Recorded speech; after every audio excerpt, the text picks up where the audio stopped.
Hello and welcome to WCAT. I'm Kiki Latimer, your host for the Catholic Bookworm. And we have with us here today a wonderful author, amongst other things, Ben Bongers. Welcome, Ben. Hi, Kiki. How are you? Good, good. So I've been enjoying reading two of Ben's books over the last week. His True Love, 12 Christmas Stories, which was very interesting to read, very different take on the 12 days of Christmas. And this is your latest one, right? The Saint Nikolas Society? Saint Nicholas came out first and then 12 days, but okay. they're all within months of each other. So. Okay, but you wrote the 12 days first, correct? Technically, I wrote the 12 days first over 12 years for my wife for Advent gifts. But as far as putting them together in one compilation to package together in a book, that came out about a month ago. Okay. And then Saint Nikolas Society came out in April. Okay. Well, both wonderful, very interesting development of your writing. But why don't you start us off with a prayer, since we are a Catholic Bookworm? Absolutely. In the name of the Father, and the Son, and the Holy Spirit. As Daniel prayed in this canticle, bless the Lord, all your works of the Lord. Sun and moon, bless the Lord. Stars of heaven, bless the Lord. All you beasts, wild and tame, bless the Lord. We pray that we all recognize your creation and hear your truth in the stories you wish us to tell. Amen. In the name of the Father, and the Son, and the Holy Spirit. Amen. Well, thank you. Well, hopefully our interview will bless the Lord. Let's hope. And help other people do the same. So you've got a really crazy bio, so I'm just going to let you tell, so do well, I. Yeah, I'm a ranch kid from Nebraska.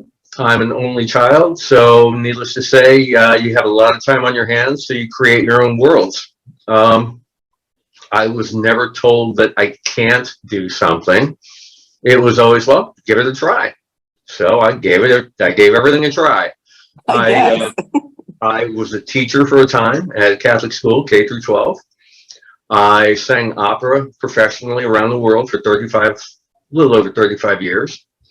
I became a sommelier, a higher level sommelier, which is a person that works with wine and spirits and can pretty much by smell, look, and taste tell you where the wine came from, what the wine will be good to pair with food-wise, or what beer will, pair well.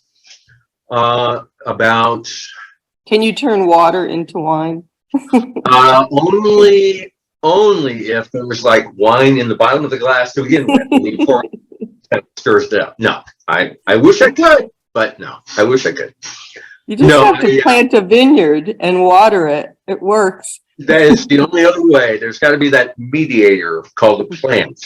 Yes. Unfortunately, we're not the almighty on that one. But no, I did contract cancer of the tongue, of all things, 3 years ago, and had half of my the left side of my tongue taken out. And so that was recent. That was recently. Yeah. So are you still able to sing? I am. But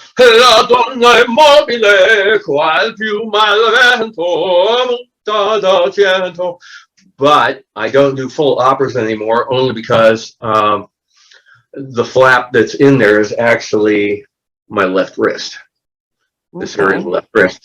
I never know when it's going to swell up, and when it swells up a little bit too thick, it's not as movable. So the ability to and you wind up sounding like I do when I sing. No, not at all. I'm tone deaf. Well, I'm not actually tone deaf, but I can't sing. St. Augustine said he who sings prays twice. He never said it had to sound good. He just said, if you're singing, you're praying twice. It hooks up to the hope. So but that's where I am today. I went back to school and got my gerontology degree, a master's degree in gerontology. So I worked. All right, stop there. Hold on. So you went from well, not from wine to song, but from song to wine, Yeah. which I love. But that's a huge jump from wine to gerontology. So tell us It a is. little about that journey, because that's Well, fascinating. my mom and dad, in fact, while I was writing the Saint Nicholas, my mom and dad were older and started aging and having maladies that weren't going to, survive. So over a 6-year period of time, I lived in San Francisco at the time, and over a 6-year period of time, I would fly every 3 weeks to Florida to take care of them for a week, and then go back, do a concert, fly back to Florida, go do an opera. In the middle of the opera rehearsal time, go back down to Florida, help them. So it was about six and a half years of that. Wow. And I realized midway through that I actually am enjoying working with the elderly as much as I am singing in front of 4,000 people and yelling my guts out. So I early on started thinking, okay, I really am enjoying working with the elderly, and decided, okay, let's take the full dive. I was still singing at the time. I was still writing at the time. I was still working with my parents. I was still working in the wine industry. I was doing all of these things at the same time. Sounds like But my managed to life. get the gerontology degree from San Francisco State University. So. Did you do it online, or were you there? Oh no, I was in class. And I would set up. I knew when my classes would be. I would set up. I would leave class at, I believe it was 6:20 on Thursday. Be at the airport by 7 o'clock. Be on the plane by 8:15. Be in Florida at 5 a.m. Take care of my parents through the weekend. Fly back on a Tuesday or Wednesday. Be back in class at 4:35 on Thursday or Tuesday. Wow. Okay, my life's almost that crazy, but not quite. It's all about scheduling. It's all about scheduling. And the nice part is, while I was on a 5.5-hour flight, I could write. I always had my iPad with me or my computer with me, and that's how Saint Nikolas Society was actually written, was on the plane. Okay, wow, that's fascinating. That's fascinating. So, which book would you like to discuss first? Let's go with Saint Nikolas Society first, only because it was the first one written. So we'll do the do this justification. Now, it was the first one written or the first one published? I'm sorry, first one. Well, okay, it gets confusing. First one written technically in book form. Okay. And first one published. Okay. The 12 Days of Christmas, or True Love, for 12 Days of Christmas, my true love gave to me as the key on this. I wrote the 12 Days of Christmas, taking just the title of each phrase, over a 12-year period of time for my wife. We were poor church mice, being an opera singer way early in my career. My wife is an opera stage manager, so both of us are in the art. We decided, okay, we don't have a whole lot of money to give gifts to each other. We like giving small things for Advent as Advent gifts. So I started writing, starting with the first day of Christmas. And after about 3 months, she was like, so what are you writing for number 2? What are you writing for number 3? Are we going to do this? I really want another story. And she started asking this in June. So I'm like, okay, I guess I'm on the hook. So I started writing, wherever the next one was going to be over those 12 years. After about the 4th year, she said, this is going to be a book someday, right? I really want you to publish it someday. I'm like, yeah, whatever. Well, after I was done with the 12, and after I had my meeting with Sebastian over at En Route Publishing, it was like, so what else have you got? And not even thinking, it just came out. Well, I have the 12 Days of Christmas in a different way. So technically, St. Nicholas came out first, but 12 Days of Christmas over 12 years was written. 12 years. Yeah. I asked that because reading the 12 days, you really do see the development of your writing skills. They get better and better. The first one is actually my least favorite. I liked it. It was sort of something you could read to a child or a grandchild. And that's So I kind that's of, the reason it was written that way. Yeah. yeah, and so I went into it, thinking that that was who you were as a writer. And of course, by the time I got to Three French Hens, which is probably one of my favorites of them, I was like, whoa, we've turned a corner here. And this is a story much more for adults or maybe teenagers, because obviously it gets into much more difficult topics as you go along, and language changes. And so I found the 12 stories fascinating in and of themselves, but I also found them fascinating in your development of writing and as a person, and what kind of topics you were willing to tackle. So talk a little bit about that. Yeah, I was taught very early on that there is no topic off the table. We are all human beings. We are all going to face things that make us very uncomfortable, and it's how we look at those, how we explore those, and how we develop ourselves and can express ourselves, that we need to really take hold of everything. I don't care what the topic might be. It might be something as mundane as saying hi to the mailman. It might be something as really in deep as in the instance of Three French Hens, 3 girls, very young girls, having to go through World War II, and how they develop and how the friendship develops through the years. It's really keep it within 20 pages. Yeah.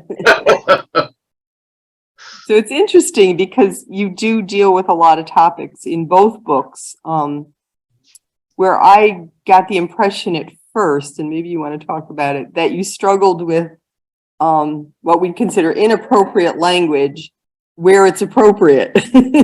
So the story calls for someone to say F you or oh shit, and you have to bite that bullet or not. And I sensed at first that that was a difficult bullet for you to bite. Like you weren't sure where you wanted to go with that, but eventually you recognize this isn't just gratuitous stuff that you're throwing in for thrills, but appropriate to evil situations.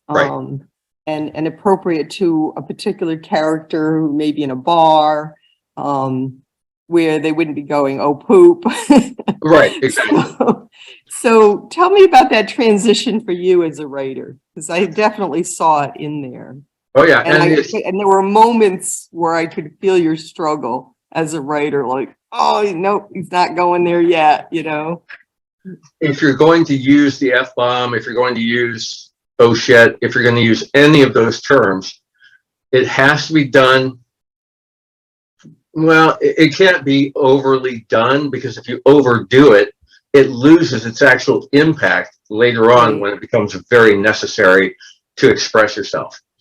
I find it very interesting that there are a lot of words in the United States, or in English in general, that we can use but choose not to use.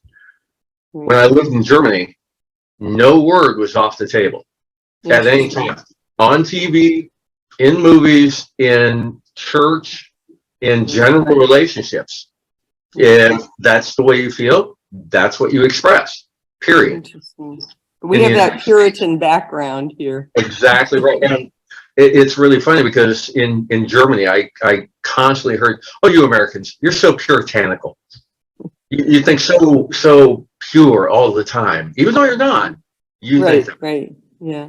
I always find it interesting with European films. If somebody gets out of bed, they're naked, because most people are naked in bed. But here, no matter how sexual a scene is, they have all their clothes on. That's right. That's right. And that's another thing in Germany. There are nude beaches on the Rhine or everywhere else, and you'll have kids on the same beach with adults, and nobody thinks anything of it. Right. Over here, needless to say, that's never going to happen. The Germans, actually, in my personal expression, they're very correct in that if you take something that's natural and you make it salacious, then all of a sudden it's going to draw the negative connotation. If you, as natural, you accept it as a God-given thing, and credit for that, no evil can. Well, I always say to people, a bikini is much sexier than naked for most people. Hey, you don't want to see me in Speedo, I can tell you that right now. Happen. Oh, I don't even want to see me in a bikini these days, but that's beside the point. So let's talk about Saint Nicholas Society.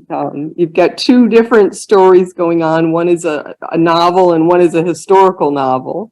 Correct. Correct. Yeah, a lot of people, I call it a double novel, and it's exactly that. It's two very independent novels. You can read strictly the Saint Nicholas Society by itself, or you can read Fred's story, the modern day story, by itself. But the big thing is they have a lot of crossover. And there are crossed over threads that actually fill in a much, much larger and longer story. And the big idea is we face the same evils, we face the same goodness, we face the same situations today that Saint Nikolas of Myra faced 1700 years ago. There's no difference.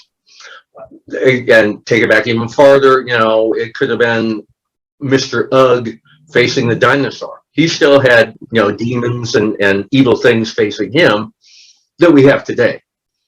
The big thing is, how do we face those adversities, and how do we overcome personal adversities, societal adversity? Anywhere you go, you're going to face adversity. And it's how do we come through that, and how are we known for that? And the other big thing was, particularly in the Saint Nicholas story, I wanted to dust off the plaster statue of Saint Nicholas. I wanted to get rid of, the ho, ho, ho, and show who he really was. And it took about a year and a half's worth of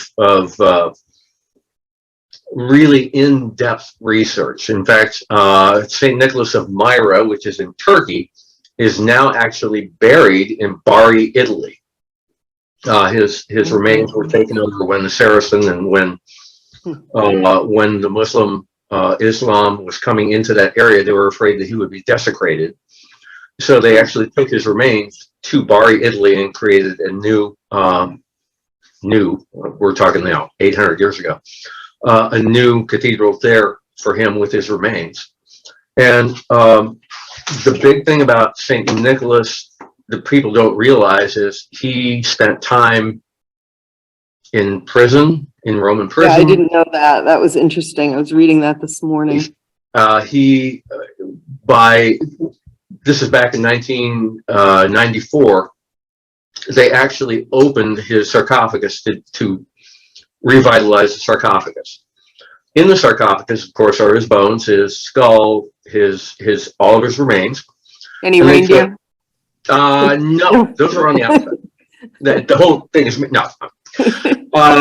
But they took his remains and they took really great high-resolution camera pictures of his remains. Oh. And from that, they were actually able to reconstruct out of clay and out of plastic what his face actually looked like. Oh my goodness. That he looks like Santa Claus. Oh my gosh, he's got the same cheeks. Oh my, oh my goodness. That's wild. Isn't that amazing? But the thing that you kind of notice in this picture is his nose was broken so badly so many times in the prison that he didn't have bone up here anymore. It was just scar tissue and cartilage. His left eye was actually displaced and moved down and off to the left about 1/4 of an inch because his face was broken so badly. They found actual scarring from whips on his back, on the ribs of his back and the spinal column. That means he was whipped clear down to the bone.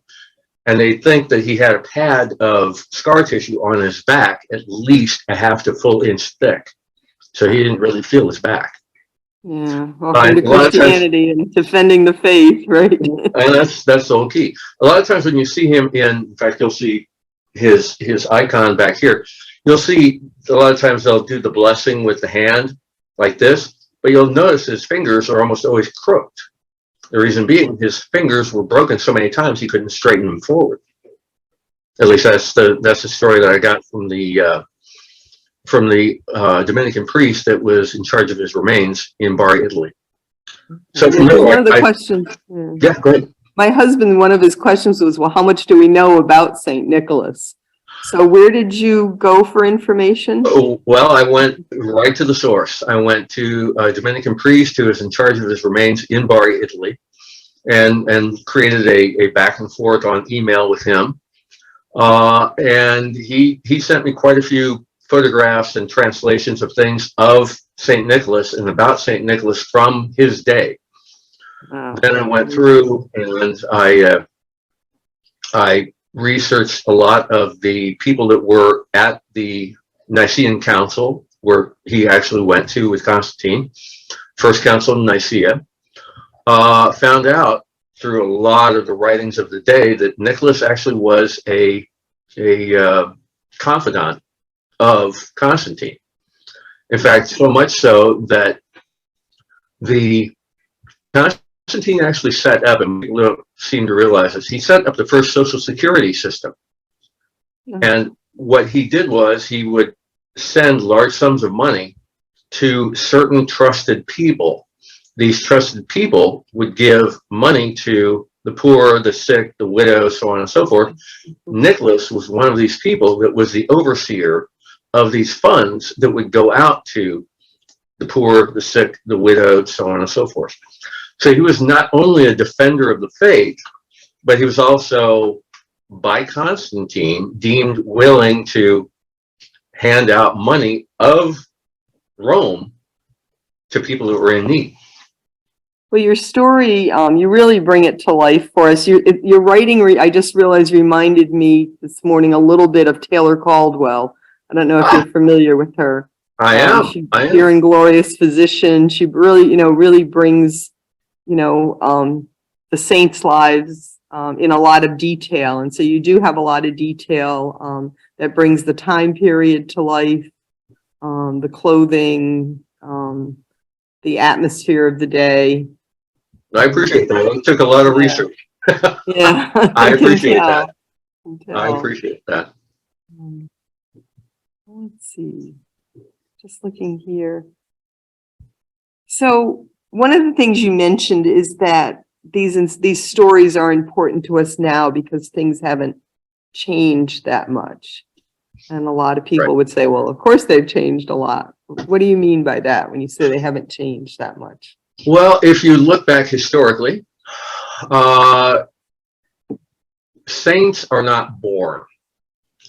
We are all born the same way. We all go through the same things. And there's a real need today to understand that we keep looking at these plaster statues. We keep looking at the marble. And these were real people. These were people just like you and me. There is no reason you and I can't be a marble statue in somebody's church someday. We have a real true need today, more than ever, especially after COVID, of community. We're never going to get to heaven by ourselves. I mean, we all hopefully know this. We need to set up a community where not only we are helping people, but they are helping us. And it may be in ways we don't even realize you're helping us. If you're helping the neighbor who is a 90-year-old woman, you're helping her. You think you're helping her, but she's helping you in the respect of you have this need to help someone. She may tell you things that you have never heard. She may feel more for you than some of your own family members feel for you. So there is reciprocation by just helping people. Again, I come back to, we're all going to face adversity, just like Saint Nicholas did, just like we all do today. And it's not that we're facing adversity, because all of us will. It's how we authentically face that adversity by how we're going to be judged. Okay, I had half of my tongue cut out. I mean, okay. Right. If I went into that going, woe is me, oh, so terrible, oh this, oh that. No. Instead, what I did was I made fun of it. I kept the humor. I had a tracheotomy. You can probably still see the scar. So I had my tongue cut out. My mouth was swollen. I had to breathe through my neck. So what was the first thing I did after I could get out of bed? I had a pinwheel, and I lifted my tracheotomy, and I blew through my tracheotomy in the pinwheel to make the pinwheel spin. Love it.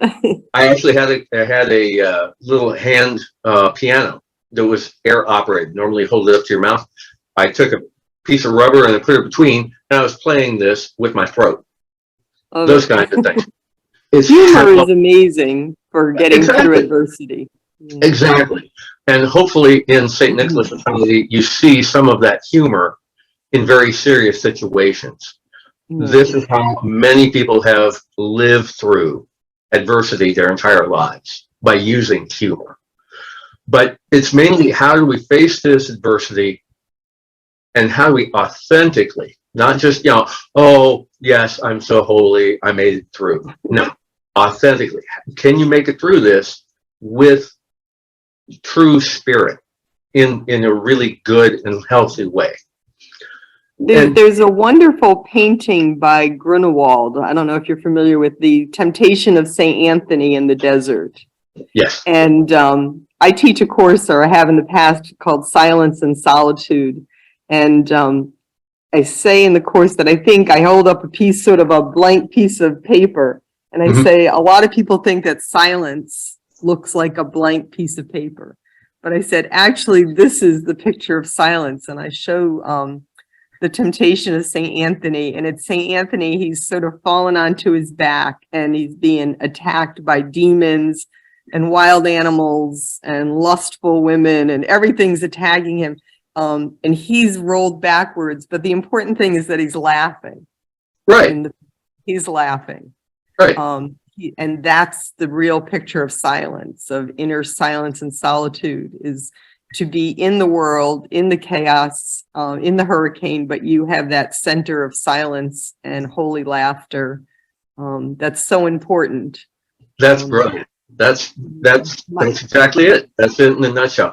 I mean, we faced COVID. We faced diseases like AIDS every day today. Well, they had the plagues back in Saint Nicholas's day. In fact, the plague took his parents. He was orphaned at the age of 9 or 10. We have isolation today. We have elders that haven't seen anyone for 6 months living at home. They have groceries delivered. They have everything delivered to them. They haven't seen a human being face to face or had somebody touch their hand in 6 months. Yeah, the isolation was horrible. That's right. And they had isolation back in St. Nicholas's day. And isolationism as well. We want to hunker down anytime anyone was attacking us and keep everybody out. Well, same thing back then with the Roman soldiers in Greece and everyone else. Economics were an issue back then, just like they are now. Scandals, ongoing wars.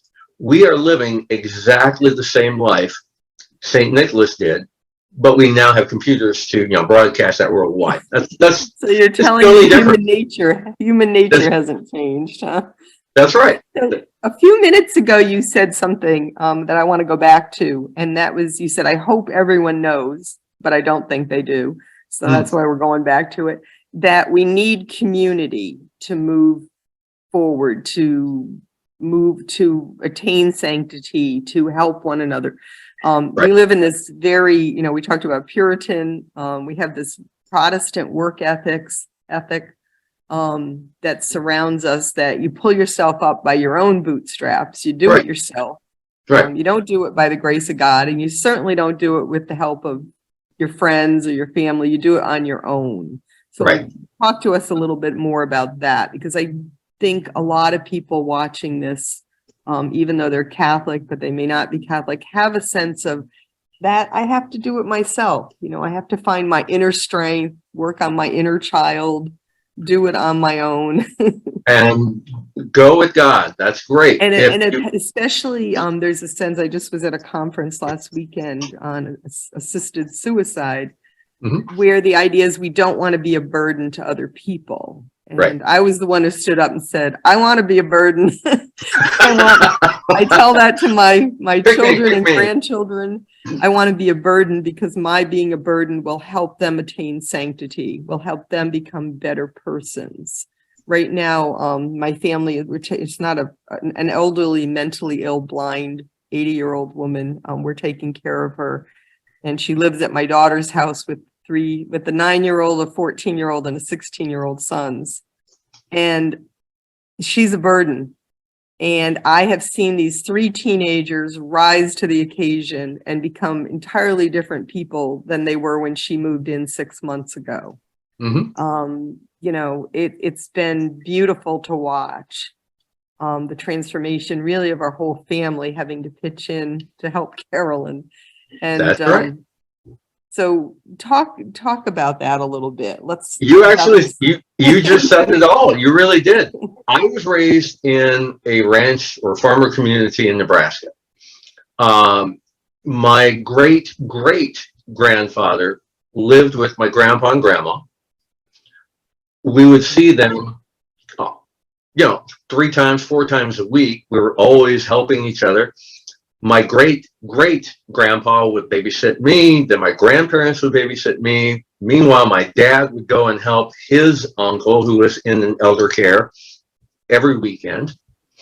So the idea of family is much larger than my uncles, my aunts, my grandparents. Family is whoever is in your collective group. We call our church parish a community for a reason. We are a small town of itself. Every parish is its own small town. I look at it as the deacon and those people that are assisting in that parish. They are kind of like the public works. They keep everything going. They are there to take care of whatever situation needs to be taken care of. Meanwhile, your priest and bishop are more or less like the mayor. They come in for 5 years, 10 years, 11 years. They move on. They're voted out of office, quote unquote.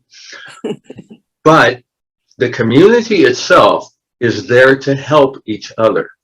And it could be emotionally, physically, financially, whatever that case may be. We are there to help each other. Case in point, a person feels they don't need anybody else. So they isolate themselves. They have more psychological issues. They have more financial issues, and they have more heartfelt issues of sorrow, of mental illness, so on and so forth. His name was Howard Hughes. He had all of these issues because he became isolated. He isolated himself from all of these things. Meanwhile, you have Mother Teresa. She is amongst diseased. She is financially strapped constantly. She never had an overage of money. Any money she had, she would always pour back into other situations.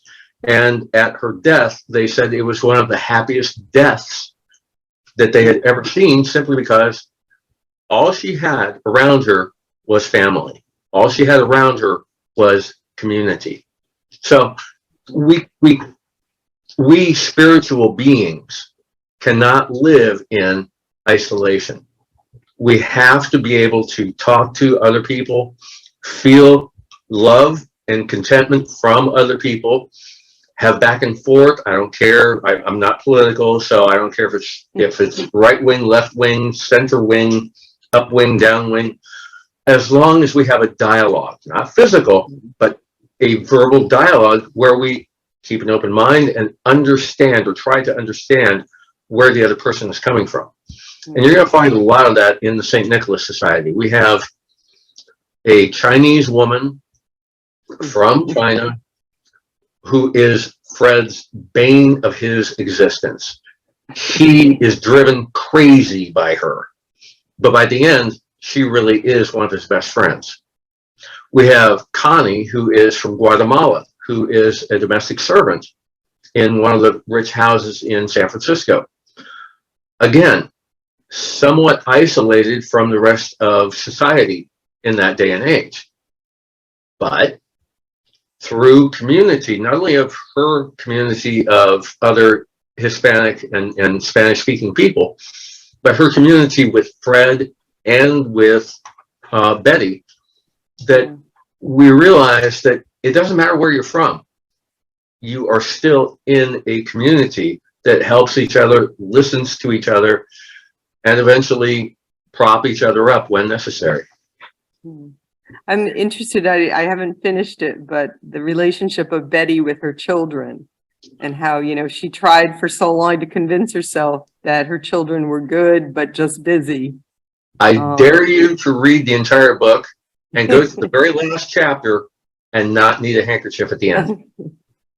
But it was very interesting that, she was holding on to the idea that, her children could have sort of abandoned her like this because they're busy. But she can't keep up that facade forever. And of course, Fred has helped her kind of break through that and say, this isn't right. And she downright hates him for it at the time, but he's the one that tells her the truth, and he's the one that actually she will listen to because she knows he's telling the truth. Right. Yeah, it's fascinating. Anything else you want to talk about with Saint Nicholas? What do you love most about it? I haven't finished it, so no spoilers. But no spoilers. The one big thing people need to realize, and I've had. It's really funny. People think they're going to take this to their holy hour and read this. I don't suggest that. I do need to say I would consider this a rated R book simply for reality. I don't candy coat things. I put things out there exactly the way they are. So if you're expecting this nice, very pastoral type of book, this ain't it. Right. I don't candy coat things. Fred, at the very beginning in the Fred story, I won't give away what he has, but he's got a very life-threatening issue going on. And he is flat out angry, really, really, truly angry with God. And you will see and hear things that might pivot you back a little bit, but this is a real situation where he is angry with God. And listen, all you got to do is read the Psalms. David was angry with God and wrote it down, and we still pray it. Being angry with God is not a terrible thing. Being angry with God and continuing to be angry with God is a bad thing. You're going to see in the book how he comes to realize that the anger at God is more about anger of other situations. So again, I don't candy coat things, so you're going to see that. I always say anger with God at least is a good starting place, that he's there and that you have enough of a relationship with him to yell. And we usually only yell and I don't yell and scream at strangers, but I've been known to yell and scream at my husband. That's right. That's right. And so I remember saying to somebody, once that I've gone into the church and sat in front of the tabernacle and yelled and screamed, and they were horrified. It's like, yeah, but I know he's there and I know he's listening. And that's exactly it. My anger he put that in me, that emotion, the possibility of it. So he's going to hear about things at times like, why is this happening? To me, it's a sign of a relationship with somebody that you're close enough to, that you can yell and be angry, but not stay, like you said, but not stay angry. You don't, with people you love, you don't stay angry forever. But you work it out and you fight it out. You battle it out, and that willingness to do that, I think, is a sign of seeking holiness. Exactly. That's exactly it. Trying to come together when you know that you have a real problem with somebody, but finally, eventually coming back together. That's the key to actually having a relationship. That's exactly right. That's exactly right. And the openness to forgiveness, and like you said before, dialogue, the ability to yell and scream, but also to listen. Or at least try. That's right. That's right. Yeah. So I think. But another thing is I do not. Well, I sort of do candy coat what happens in the actual dungeons of Rome. I do portray the torture pretty much exactly, and again, after a lot of research, exactly as it happened. Now, when I took it to my wife to read and the editors, I actually had an editor say, okay, you got to tone this down only because it gave me nightmares for 2 weeks. So when you read about the tortures that Saint Nicholas went through and the dungeons of Rome in the day, know that I toned it down. It was actually worse than what's portrayed in the book. That's the one place I actually did pull back a little bit. I do think when you write about things, you have to make some decision about who your audience is. Exactly. That's exactly right. And there's, I mean, I think of Flannery O'Connor. Yeah, She didn't perfect example. sugarcoat anything.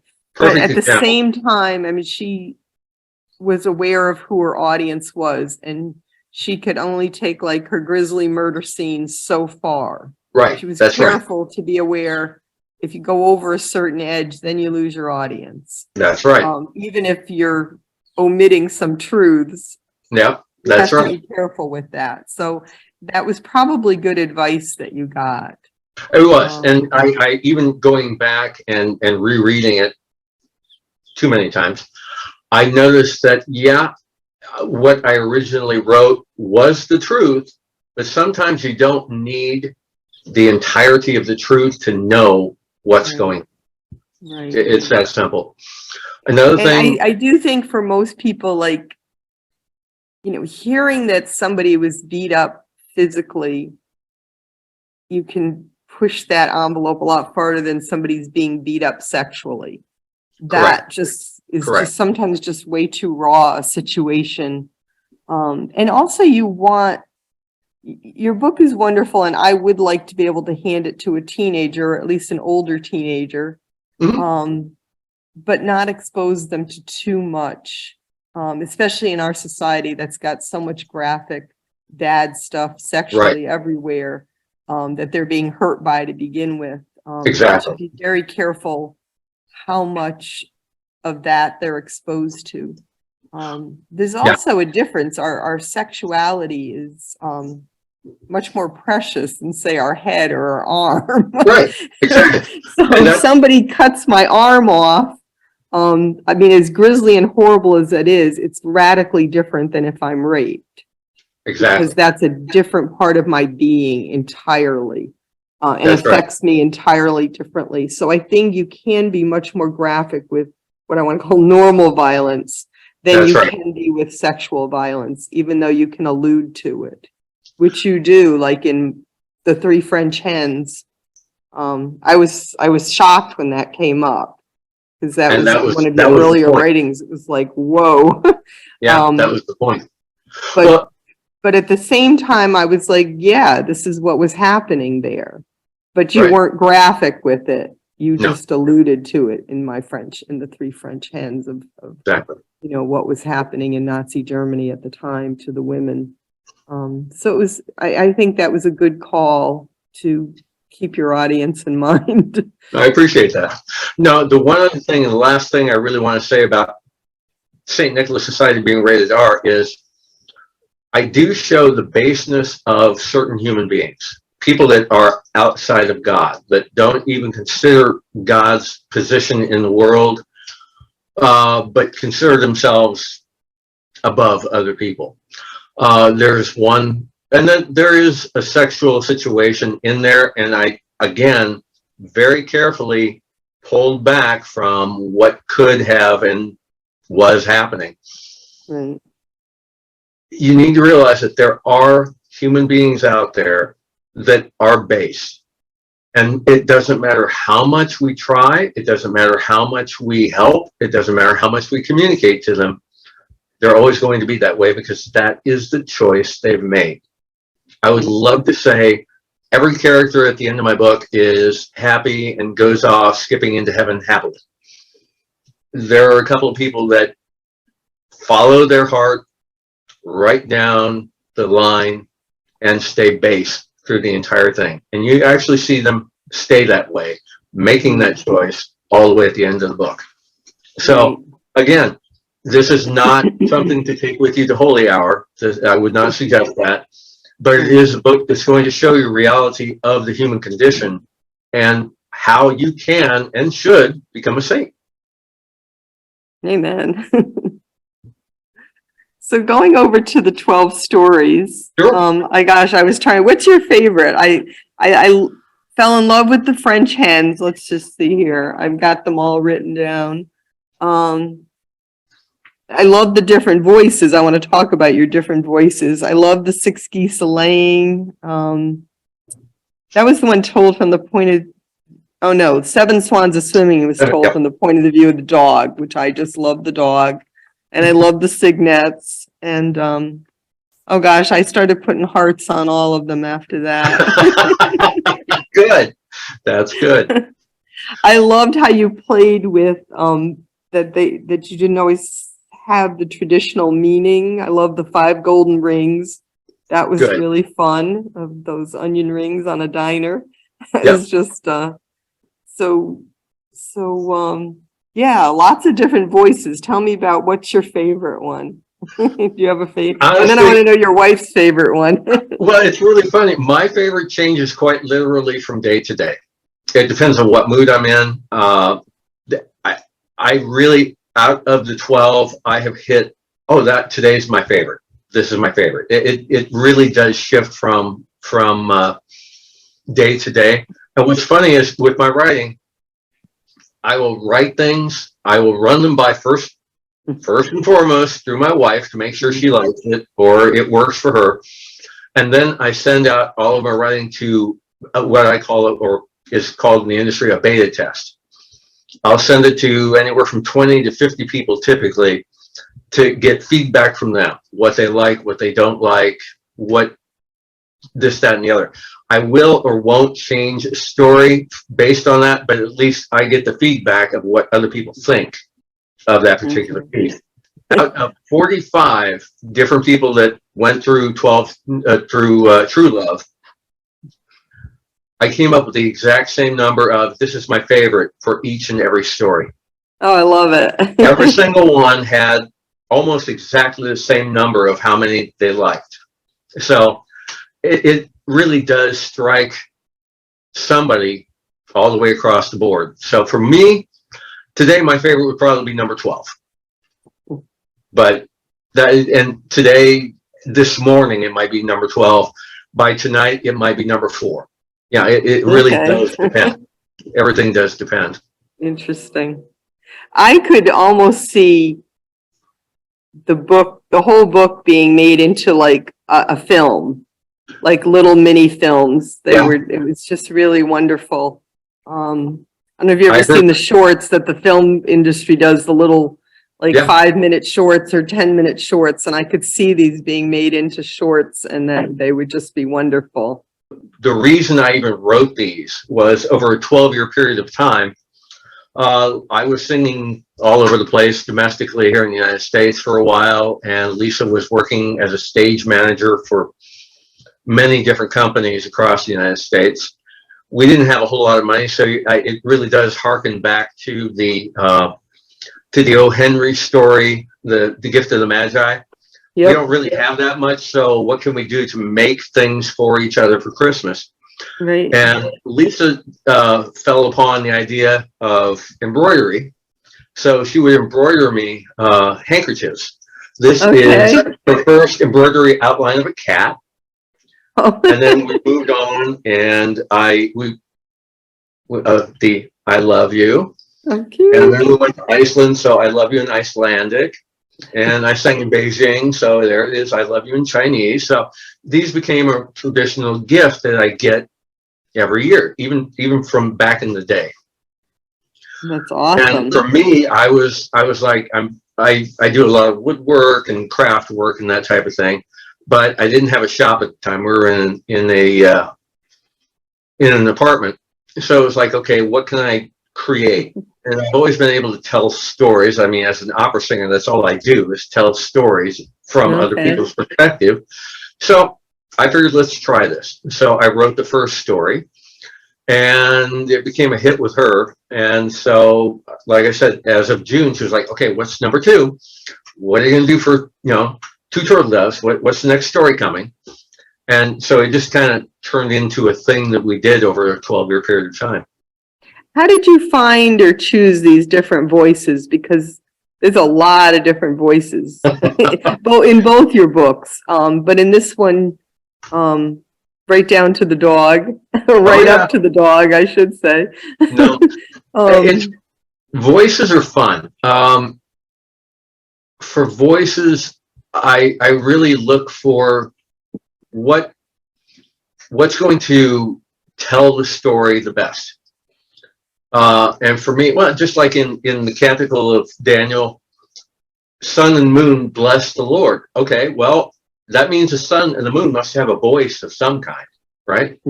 Right. So we try to tell the story from that personal perspective. The one thing that I always look for when I tell a story is, what's the emotion going to be? We can hear a story, but then it becomes a history and I forget about that next week. If a story hits us emotionally, that story will stick with us. Right. So I look for who is going to be able to tell this story from an emotional perspective that we will understand and that will hit us and stay with us. So to me, it has to have that emotional depth before the story will really become a living thing. That's interesting. I teach homiletics, or I have taught up until the pandemic, homiletics. And I just wrote my book on homiletics, and it's called Home for the Homily. Aha. And I talk about the idea that the homily has to move from its home in the mass to the home of the intellect. You have to understand it, to the home of the heart. You know, you have to, it has to get to the home of the heart, and then eventually the home of the will, where you act it out. But if it doesn't get to the home of the heart, if you don't have any emotional connection, you just have an intellectual one, you'll lose it. It'll go away very quickly.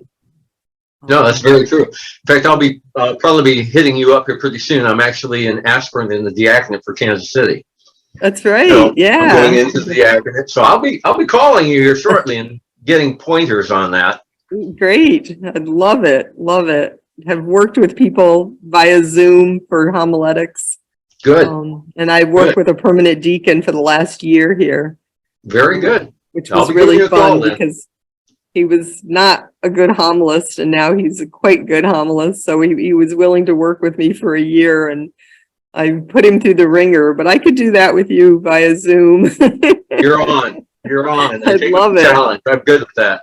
Yeah. I'm good with that.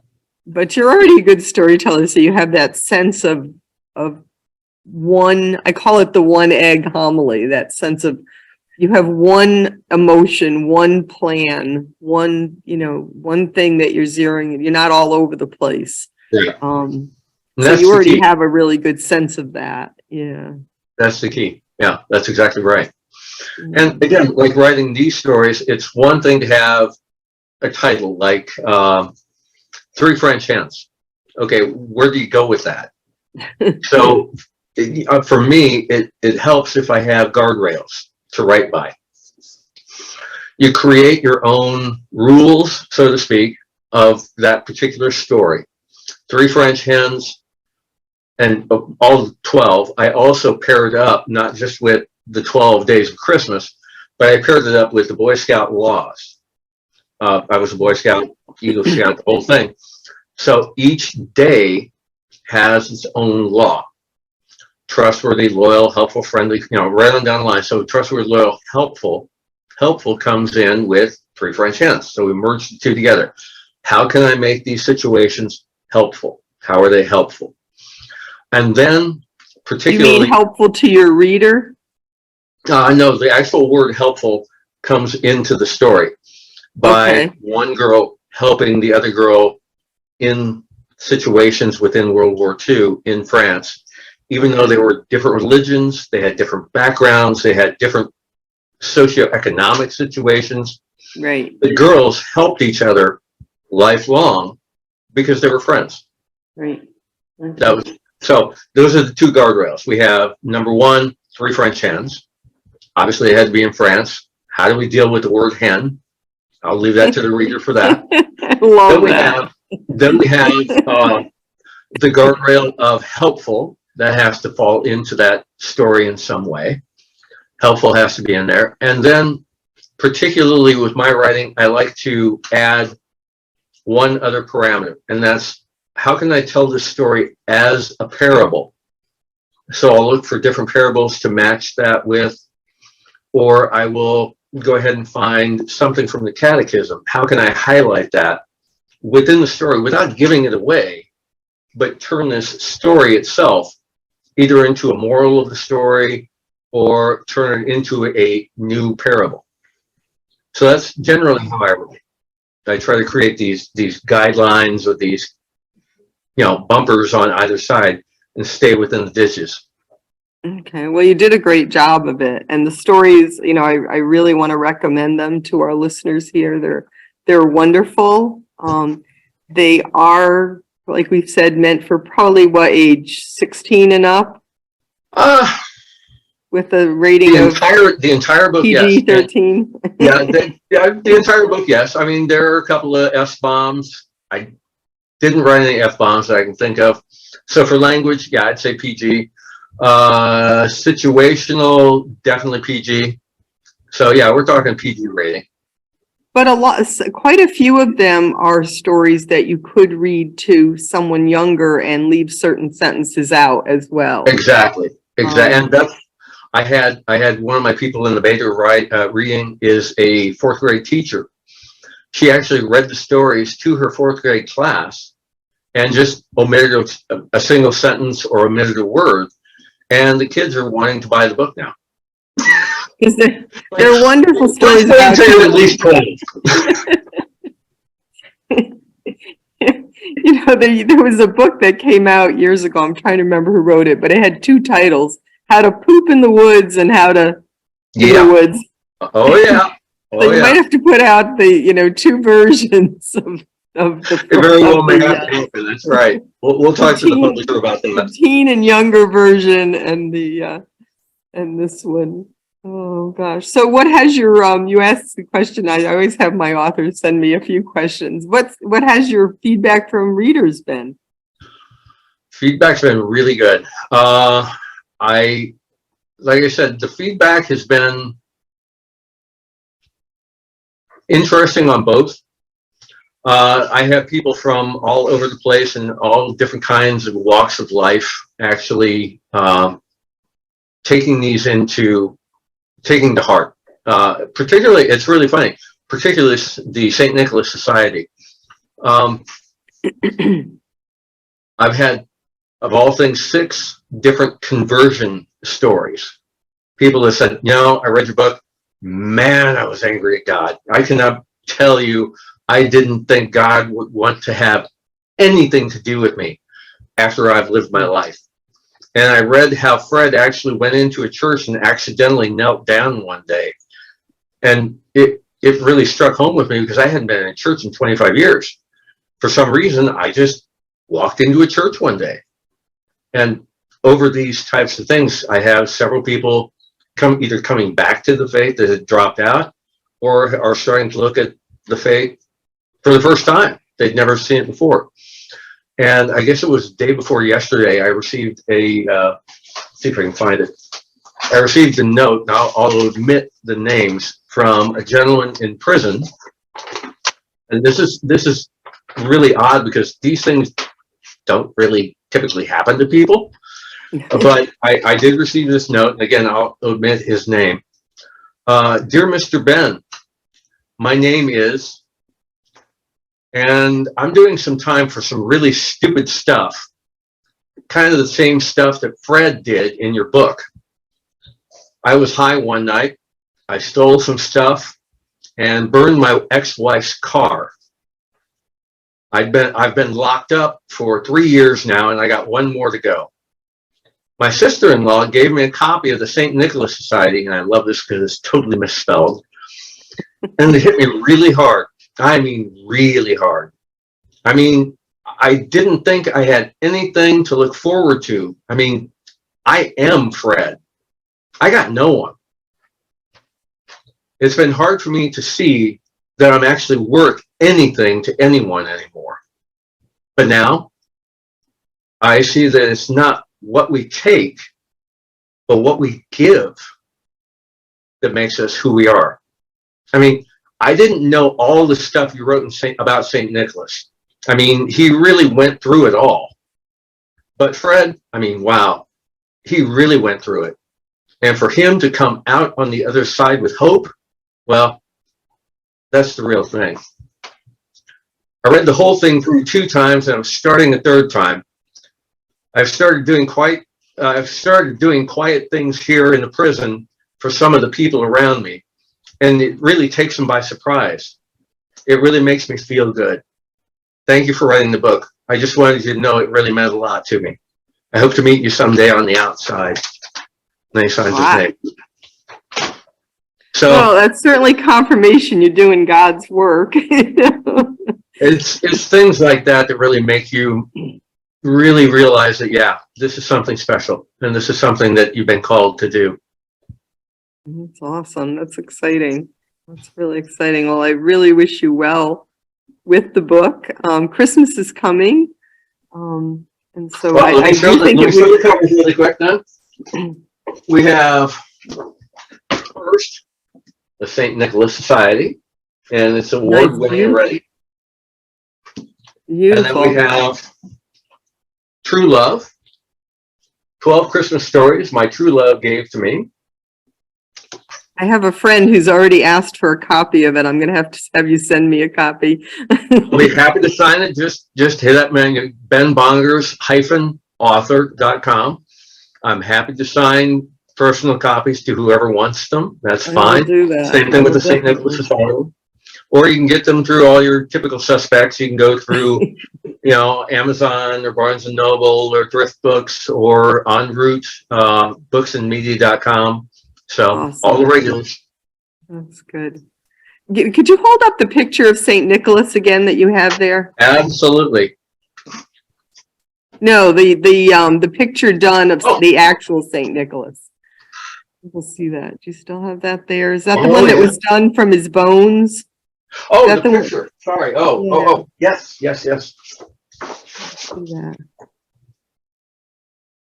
I just realized looking at you, you look like a younger version of it. I just wanted to I didn't have to get the same things he went through. I'll tell you, he really went through it. It's very interesting. Yeah, you have his nose. Oh, And this part. So before we close, anything else you would like to talk about? There's so many things. I mean, I just would love to go through the stories, but I know we don't have time. Plus, I don't want it to be a spoiler, but the 12 stories are really wonderful. Each one is totally different. Well, my big thing is read through the stories, Saint Nikolas Society and 12 Days or True Love, 12 Christmas Stories My True Love Gave to Me. There are many levels to each one. You can read them just as a story. You can read them as a parable. You can read them as a depth in looking at your religion or your faith. You can look at them just as, how do I interact with other people? And every story has a very different level. I write on at least 5 to 6 different levels. So read through them several times and let me know what you find each time. I'd love to hear from you. I will. What's coming up next? What are you working on? Well, I have, in fact, the person that illustrated the 12-day or True Love, the same illustrator is working on a children's book that we're hoping to have out in probably mid-November. Right now, the working title is The Farmer, the Miner, and the Artisan. And it's 3 people from very different backgrounds that come to Petra in the Middle East to sell their wares, stumble upon these 3 magi that are attacked, and help them come back and escort them to Jerusalem, to the king, where he's supposed to be. This new king is being born under this new star. They leave them there and they go to Bethlehem and are the first ones actually on the scene at the birth of Christ, and actually give their very first, or their very last gifts, the very last things they have to this newborn king. Okay, so you definitely have this Christmas theme in your writing. I'm very Just a interested little in bit. Just a little it. bit. Very. I love Christmas. It's a wonderful, wonderful time of the year. My mom died on Christmas morning, Oh, and it was wonderful because I grew up with Christmas was her favorite day of the year. She loved Christmas, and so it was very appropriate that she headed home to celebrate yeah. Christmas with Jesus. So a lot of people go, "Oh, that's too bad," but I'm like, no, it was perfect. It's the perfect birthday into heaven. Yeah, it's Right. perfect. Yeah, so it was beautiful. So you want to end us with a prayer, please? Absolutely. In the name of the Father, and the Son, and the Holy Spirit. As the Psalms say, unless the Lord builds the house, who build it? Laborers build in vain. Lord, help us build our stories that we create. Help us set solid foundations, and help us tell the stories you wish us to be told. Amen. In the name of the Father, and the Son, and the Holy Spirit. Amen. Okay, and again, thank you so much. This was really fun. Thank you, Kiki. Good luck. I love you guys. You permanent deacons. The church needs permanent deacons so badly. Well, I Especially, agree. and Like I you said, bring a whole different life experience to the church.